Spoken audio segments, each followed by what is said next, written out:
Hi everyone, thank you so much for joining into today's chat. My name is Peter Krieg and I'm the Global Head of Creative and Consulting at Squiz.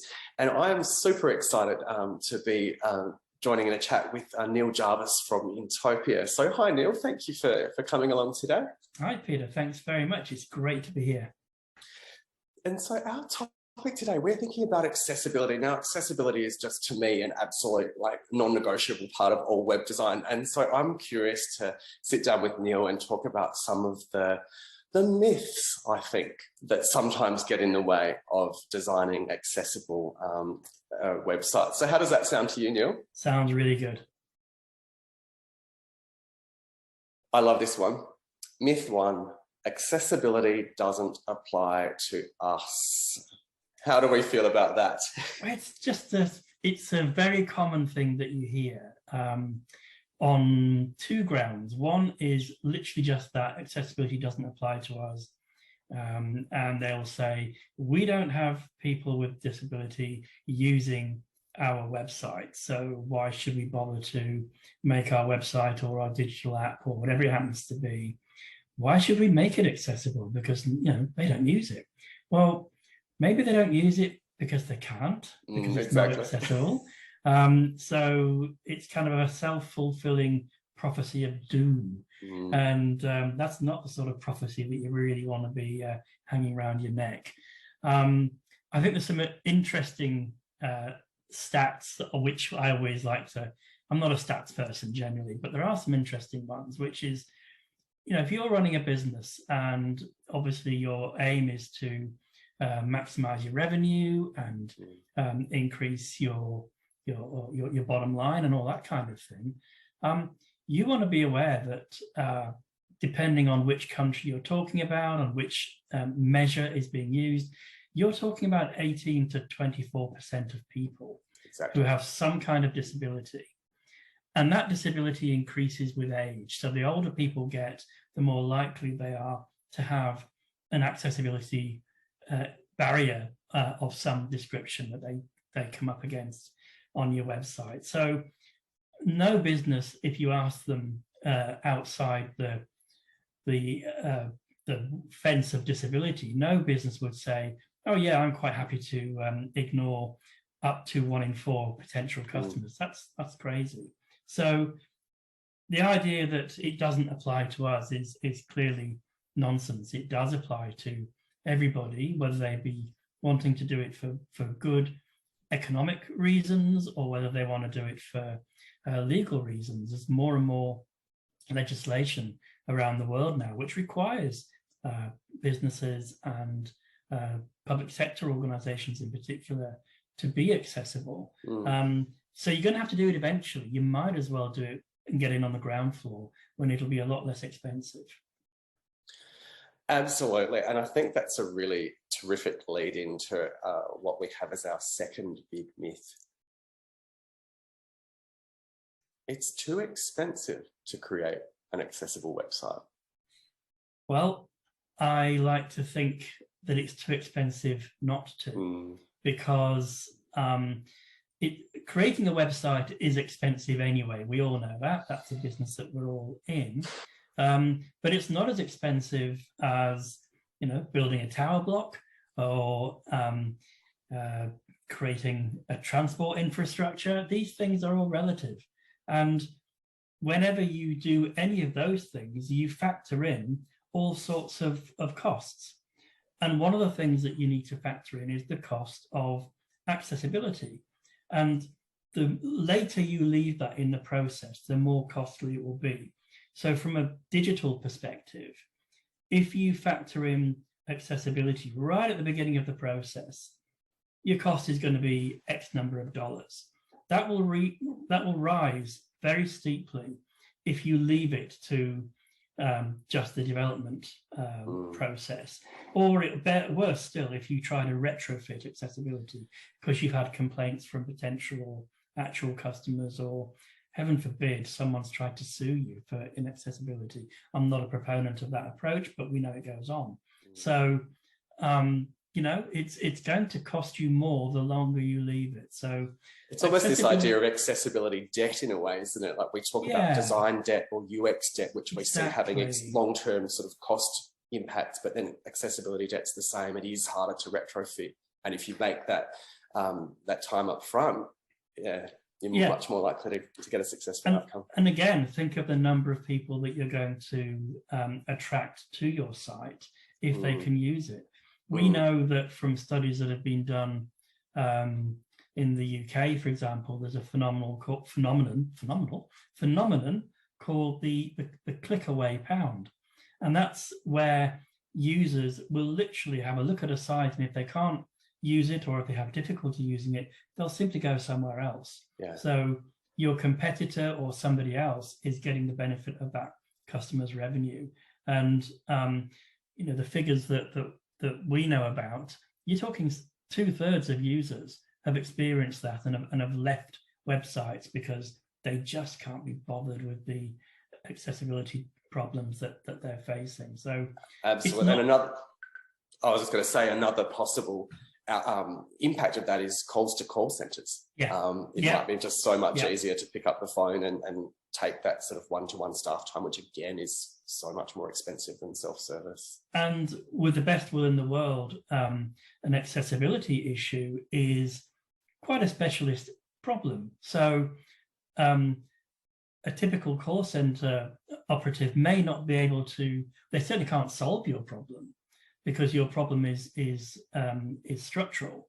So, but what they might be able to do is find an alternative way for that person to transact with you. But as you say, that's more time for them. It really would have been quicker and simpler if the original solution, the digital solution, which you want to push customers towards.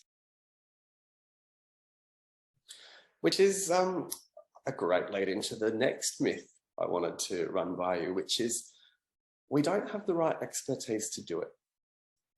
And that's a real issue. It's a myth that the expertise doesn't exist. It does. But there's lots of ways that you can acquire it.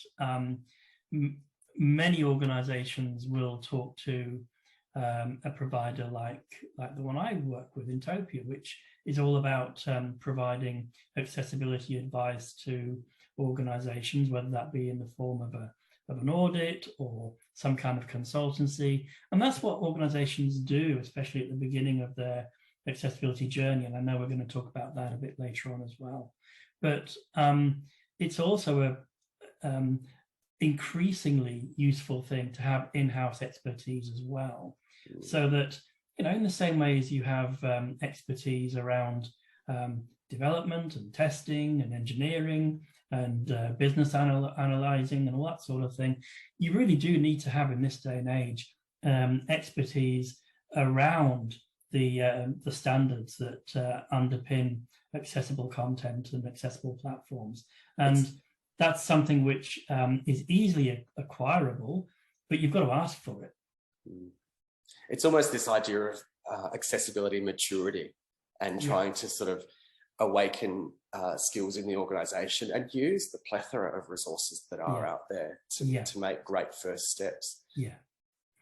Yeah, definitely. And accessibility maturity is certainly a really good description of what we have, because everyone is at a different place on that accessibility journey. And I'm one of those people who can't stand the overuse of the word journey nowadays, but it is a fair description of what's going on, that people are wanting to get better at what they do, and no one is born with knowledge, no one is born with skills, they acquire them. And that goes for all kinds of skills. It's not just accessibility. It goes for all the skills that go towards making a successful business or a successful service provider. So accessibility is just one of those skills that you need to get better at. And certainly the concept of maturity is a good one, because everyone starts somewhere and everyone can move down that track and get better and better over time. It's not all done, you know, Rome wasn't built in a day.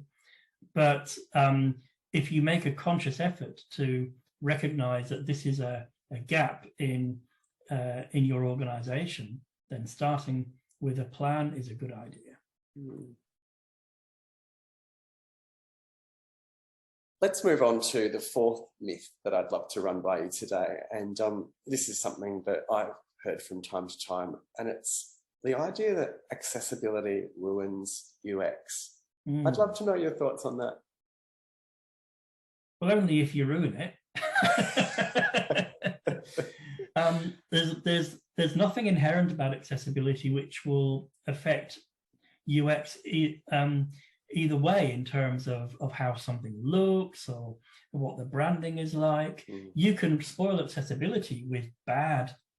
We would consider UX to be spoiled if you make it inaccessible. So there you go. But there's nothing about accessibility in the standards of the Web Content Accessibility Guidelines or anything else for that matter that spoils the look and feel of your product. We might say to you, well, if you want to make your product as accessible as possible, you might want to avoid certain color schemes, but that's got to be a good thing because that's going to increase the number of people who can use your site. So don't write those titles in yellow. That and keep your contrast, good contrast, and there are clear guidelines about what makes for good contrast and what makes for bad contrast. And if you bear in mind that something like 8% of people have some level of color blindness, that's quite a significant barrier if you're going to indicate everything using color. And it really sort of harks back to that first point you were making about, we're talking about a quarter of your audience. Yeah. So, you're not ruining your UX, you're making it better for a huge number of your audience. And it's an opportunity cost of not doing it as well, isn't it? So figures that were produced two or 3 years ago suggested that $40 billion in Australia alone is the value of the disability dollar, if you like. That's a lot of money, and obviously a lot of that will be being spent right now. A lot of it isn't, and that's before you factor in the cost, the revenue that you'll get from relatives, family members, friends, neighbors, colleagues of all of these people. So it's a huge amount of money that people are turning their back on that they wouldn't do in any other way. So I think it, just because you might like some really grungy color scheme doesn't mean to say everyone does. The other sort of thing I've seen with contributing towards accessible websites is that we see benefits in things like search engine optimization. Yeah. We see content being more readable and more scannable, and usability research shows that everyone appreciates that. So it feels like there's just a lot of win-win in the picture here. Yeah, I would definitely agree with that. I think there's no question that like we say, we're not just talking about people who you can easily point at and say that's a disabled person or a potential disabled customer. You're talking about people who are older. You're talking about people often who have got temporary disabilities or temporary health issues that may not be classed as disabilities. They may just be, a colleague of mine broke his arm recently. So that means operating the computer so that he can access websites. It has become an extra challenge that he hadn't previously had to deal with. And so you want to make your site friendly to people like that, because a lot of people break their arms every day. And a lot of people have temporary illnesses that don't stop them from being economically active, but it does stop them from being that way in the way that they usually would be. And at the end of the day, our websites are nothing without the people who use them. So that's it. What's the point otherwise?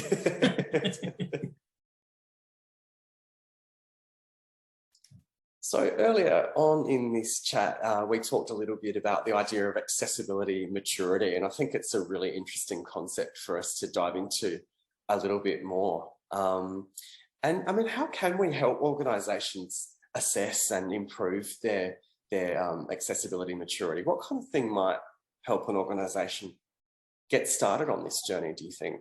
We do a lot of this in toe training. In fact, it's one of the main things that I do these days. And what it's all about for us is recognizing that every organization is somewhere on that accessibility spectrum. They might be right at the beginning with absolutely no experience whatsoever, or they might be doing a few things really well, but conscious that there's more to do. They might be really, really far down the track and, you know, sort of accessibility ninjas. And thing is, the more you learn, and the more you realize, the more you need to learn. So it's and that's true for all of us, by the way. It doesn't matter how steeped we are in accessibility or in anything, I guess, really. The more you learn about something, the more you realize that you've got yet more to cover. So you never complete the journey. But what we try to do with organizations is say, look, the fact that you're even asking is a sign of burgeoning maturity, because you're really saying, I want to make my services, my platforms more accessible than they currently are, or I want to make sure that if they are already accessible, that they maintain accessibility. Because it's like anything else, if you make the best thing in the world, but then you've got to keep it there. And so the first step is for an organization to recognize that there is work to be done. And we try to help them by talking about this concept of accessibility maturity, because that's really all about recognizing that everyone wants to do the right thing. Now, okay, some organizations don't, but we give 90% of organizations you know, the benefit of the doubt. They do, because if they didn't, they wouldn't be asking the question. So then it's about saying to them, okay, what are you doing at the moment? What is your current attempt at accessibility? And there's always something to celebrate. I found over the years, there's always something that someone is doing where you can point to and say, you're doing that, keep doing it, but do more. And here's what you could do to do more. So it might just be that that they've remembered that on the website, if they're using lots of images, it's a good idea to use alt text so that those images can be described by a screen reader and made accessible to a screen reader user in that way. And they might just have someone on the team who actually knows about that and, as a matter of course, does that. It's a small thing, but it's an important thing. And as part of that sort of recognizing as well that, you know, there might be a need to grow some expertise, feels like maybe a first step as well. So the first thing that often organizations will do is say, we have no idea where we are right now. We know that we want to do this. We know that we've got a commitment to making this as good as possible, but we're not sure how well we're doing. Can you help us? Here's our website, here's our app, here's our digital product. Could you do an audit for us? And that's what an organization like ours will do. That's one of the things that we will do. So looking at the website, at the app, and saying, all right, these are the pages that most people are going to visit from what you've told us. These are the things that we found that were problematic with those pages, and this is how you fix it. Because it's all very well saying to people, oh, you've got some really interesting pages and they're horrible, but they need to know how to fix those things, and they need to know what the nature of the problem is. You know, who is it going to affect? What is the impact on those people? Is that impact show-stopping? Does it stop them from using the site, or does it just create a bit of a hassle for them using the site? Because at some point down the track, you are going to make a decision about prioritizing the work that needs to be done. So that's a really important aspect of the work. Find out who it affects, find out what the impact on those people is, and find out what the level of that impact is, and then what the solution is. And that might be suggesting certain code that would be useful to adopt, or techniques that would be useful to adopt, depending on the severity and depending on the complexity of the issue. But then you move on to the next phase. And by the way, I'll talk about these being next phases, earlier phases. They're not necessarily in a particular order. Often organizations will do things in parallel. Sometimes they'll do things out of order because that's the requirement that they have at that particular time. But the next phase is what you mentioned earlier, the capability, the internal capability. So you don't want to have to keep going to outside organizations to let them tell you what you're doing wrong. You want, if anything, what you want to do is present them with a really good sample of work, and for them to say, yep, you're doing this really well, but by the way, you've still not picked up on this. And I think it's really important just to add that there's so many like free tools or readily available tools that can help absolutely in an internal way. Big believer in the Swiss Army knife approach to accessibility. That is to say, there are some really good automation tools out there that will help. I would caution for people not to rely on automation tools in the same way as you wouldn't rely on Google Translate to send an important legal letter in a different language to the one that you speak. But it's still a really good option to give you a snapshot of where you are. An automated system will typically pick out maybe about 30% of accessibility issues.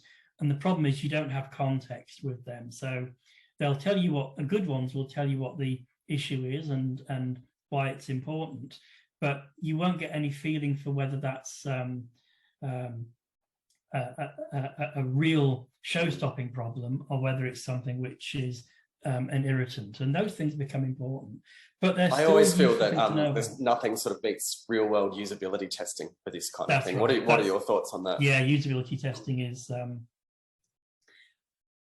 it's not icing on the cake, it's actually the cake itself. We are driven in many ways by the Web Content Accessibility Guidelines. Those are what inform the technical people among us as to what to do to make our products accessible. And those guidelines are excellent, and automated tools will pick up about 30% of the issues from those guidelines. However, what they won't tell you is, okay, how you've made sure that it met the criteria, but actually how usable was it to real people in the real world?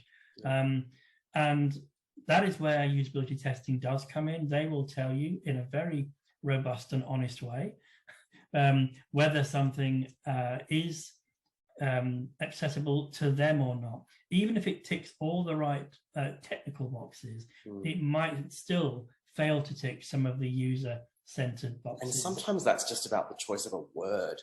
Sometimes the choice of the word, or the number of links, or the number of times that they have to go to find number of nested pages they have to go through to get to what they want, what they're looking for. You know, the more pages you have to open to get to find out what time your bus is leaving, less likely you are to find out what time your bus is leaving. And then I guess some of the more advanced work that more mature organizations get to is they're going to have internal accessibility experts. They will have had training on how to make their products accessible, but they will also have people who are themselves driven by ensuring that accessibility is baked into future revisions of the product in exactly the same way as anything else would be looked for. The other thing that we'll often ask organizations about is, how do you indicate to the outside world that you're serious about accessibility? Because saying that you are is one thing, but demonstrating it and showing commitment is another. There's a lot of links in footers, isn't there? That there's a lot of those. Provide sort of accessibility statements, but I imagine like real policy is probably what's needed there. You need both, because the statements can be really good depending on what the statements say. In my work, I see a lot of statements which are fabulous and really do explain to the visitor, this is what you can expect from using our site. This is what we know to be problematic. So if by all means feed back to us those problems you're having, but just know that we're aware of this and we are working on it.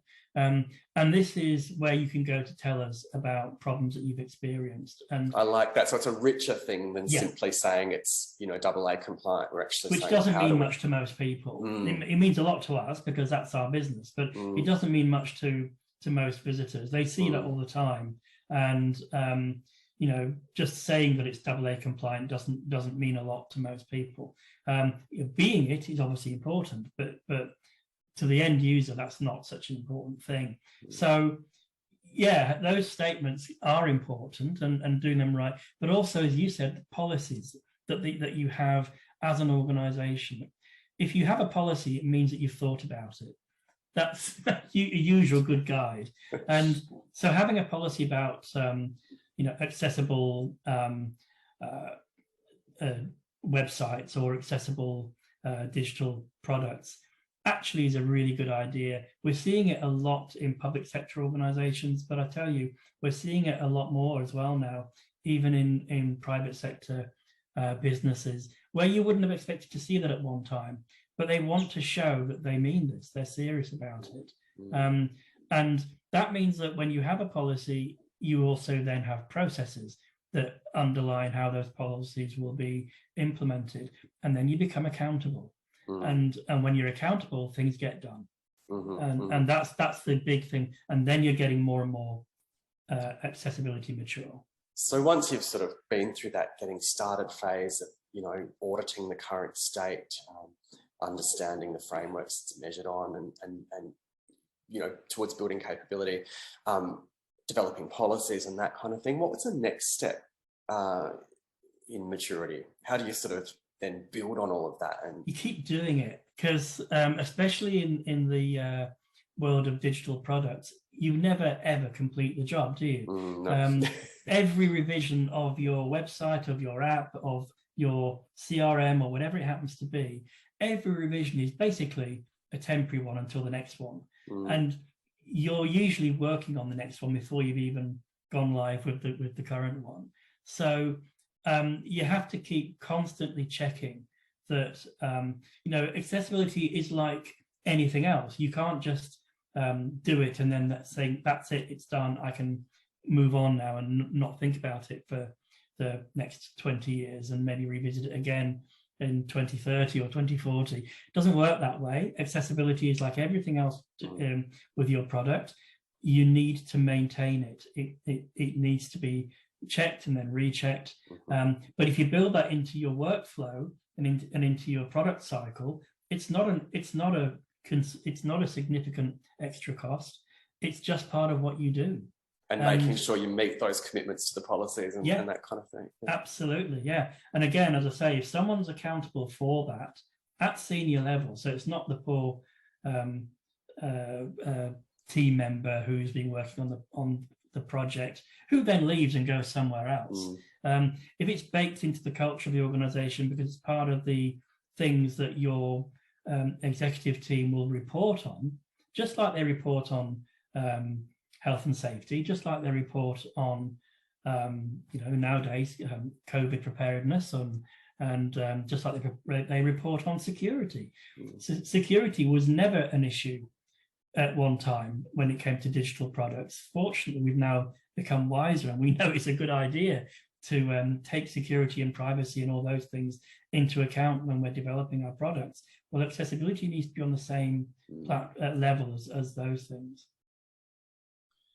I'm also curious to ask you, thinking about this maturity journey, if I can use the word. Do you see any sort of particular sectors, for example, that are doing it better than others? I see lots of organizations in lots of sectors doing it better than others. I certainly know of organizations, for example, in the finance sector who are doing really well and who have got very clear approaches to accessibility. They know how they're going to test for it. They know how they're going to make sure it's included at the design stage and at the development stage, and then they know how they're going to get third-party buy-in to check on their progress and that sort of thing. They know how they're going to report on that at governance level. And I know of organizations in the finance sector doing that really well. I know of organizations in the telecommunications sector, but also in government and local government as well. So lots of different sectors with lots of different levels of maturity, I would say. And in each one of those, there are really bad examples too. Well, that in itself means there's a lot of stuff we could help people with, and hopefully today has inspired people to think a little bit more about achieving better accessibility with their digital products. And absolutely. Yeah, thank you so much, Neil. It's been such a you. pleasure to sit down with you and I guess dispel some myths, and also to think a little bit more about how, as organisations, we can take steps towards better accessibility, maturity, and just really make sure that we include more people in the usage of our products. So, absolutely. Thanks so much. Thank you. I've really enjoyed it. Thank you.